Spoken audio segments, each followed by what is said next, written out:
digo?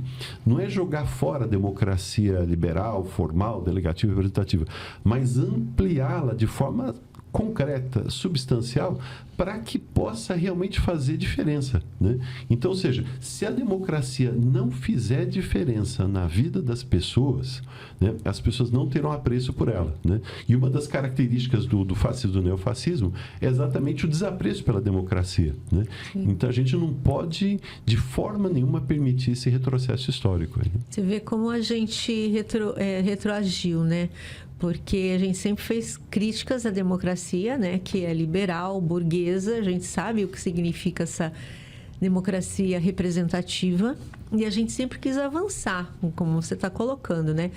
Até a ponto de a gente ter que defender essa democracia liberal, né? Burguesa, do jeito que ela estava, com tudo de ruim que tem, então... mas que era ainda melhor, um respiro, né? Ao que estava por vir. Então, assim, muito tem que ser feito. Agora, sempre lembrando que numa sociedade capitalista, o Estado vai ser capitalista, né? Sim. Então, as consciências, mesmo sendo participativa, eu concordo com você, né? Sim. Quer dizer, a pessoa vai ter apreço à democracia se essa democracia fizer diferença na vida dela, né? Isso. Mas o desafio é muito grande, porque assim, a consciência das pessoas, consciência no geral, ela está tomada pelo capitalismo, pela mente capitalista.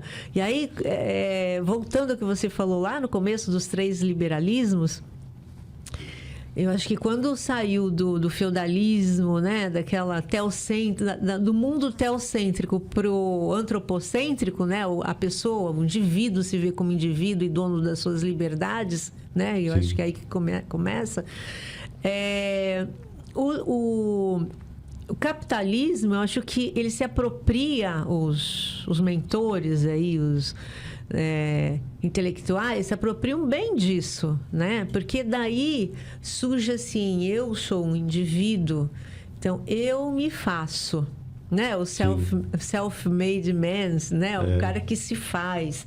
E aí desemboca no dia de hoje na meritocracia. Isso. Então as consciências, elas estão formadas, geração e geração formadas para aceitar isso do jeito que está e achar que isso é assim. Sim. Né?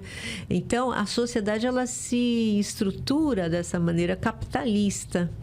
E aí, como reflexo, a superestrutura também vai ser capitalista, né? O Estado, a justiça. Então, mesmo a gente tendo governos diferentes, existem limites, né?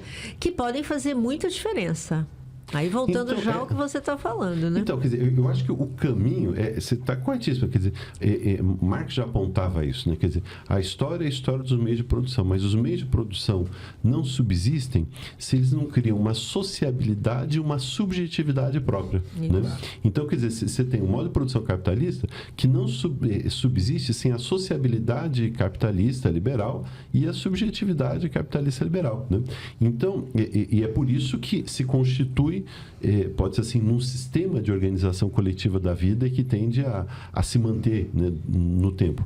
Agora, você não consegue, pode ser assim, superar isso de fora, você tem que superar de dentro mesmo, né? Então, quer dizer, eu acho que o grande desafio hoje é a gente dilatar a democracia para que ela seja uma democracia que seja também comportamental. Veja, por exemplo, né, como que isso, acho que a esquerda tem acertado.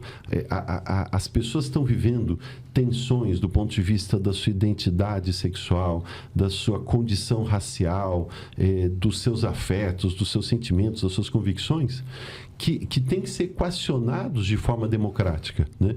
Então, o que o Big tinha chamado ali a atenção, quer dizer, a extrema-direita, o fascismo no Brasil, vem com uma bandeira de ódio aos negros, às mulheres, à misoginia, à população LGBTQIA+, etc. Enfim, então, essa forma, pode ser assim, de agressão, foi um tiro no pé do fascismo. Por quê? Porque ela também não corresponde à subjetividade liberal capitalista, né?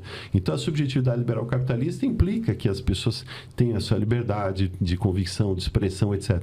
Então, eu acho que a gente tem que criar...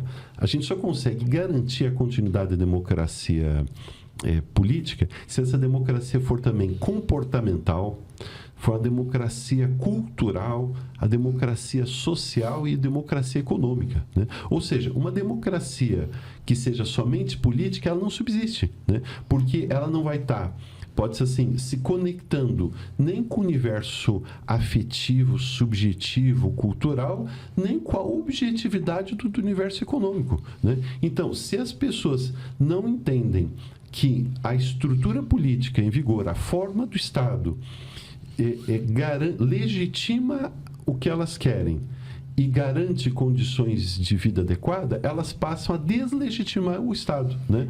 Essa forma de ser do Estado, né?